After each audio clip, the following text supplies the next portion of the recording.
in years. So let's chat Uber.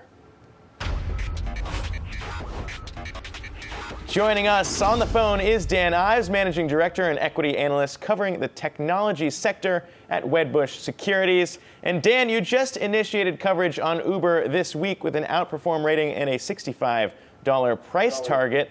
The latest indication from Uber, though, is that they are seeking to list shares at a price range below that.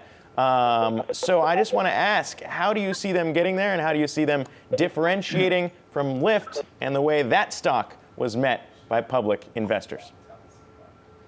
Yeah, I mean, look, I think Lyft has, without sugarcoating it, basically been a train wreck since the IPO, and it speaks to our caution on that name because it's a one-trick pony domestic ride-sharing play. When you look at Uber, in our opinion, Uber I view as more the Amazon transportation, and I think on the sum of the parts is worth over $100 billion. I view them totally different in terms of the opportunity set, and I think this is one where, from a pricing perspective, I also think Uber sees what happened to Lyft, and I think that's also factored in here.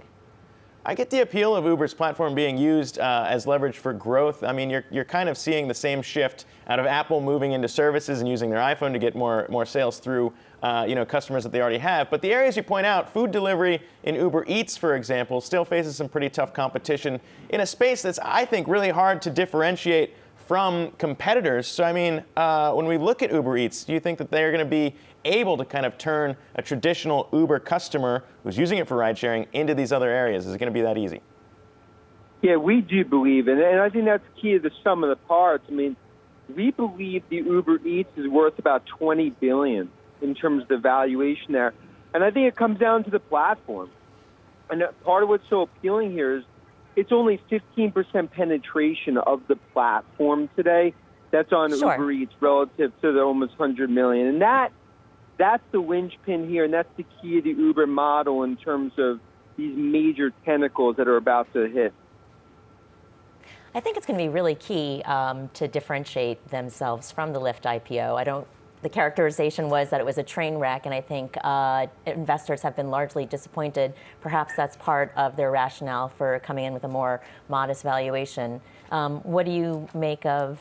Yeah, I have a question for Dan here, actually. On the IPO roadshow, they're going around talking, Uber is going around comparing themselves to Amazon. Do you think that's a fair comparison, or do you think that they're trying to buy more time on their way to be more profitable as they're, burning through so much cash?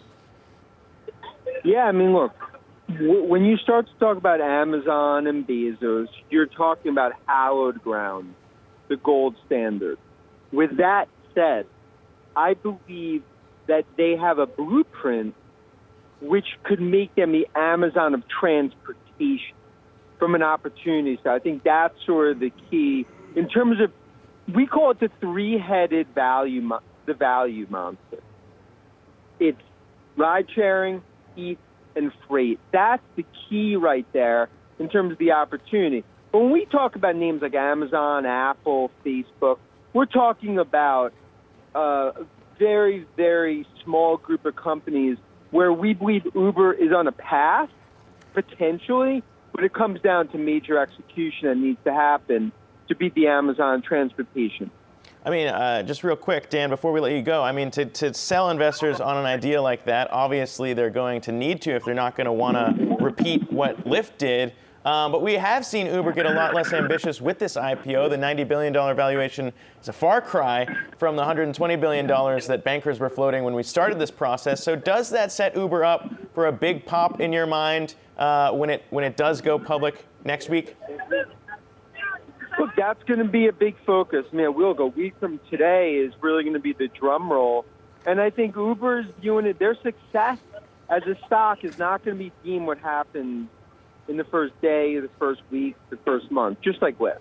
But I do believe from a valuation basis, on the sum of the parts, this is a company where $100 billion, I think, is just for starters in terms of where they could eventually go. And I think they're taking a much more prudent approach than Lyft as that continues to have black cloud over that name. All right, investors might need to take a more patient approach as well. But Dan Ives, thanks so much for taking the time. Appreciate it.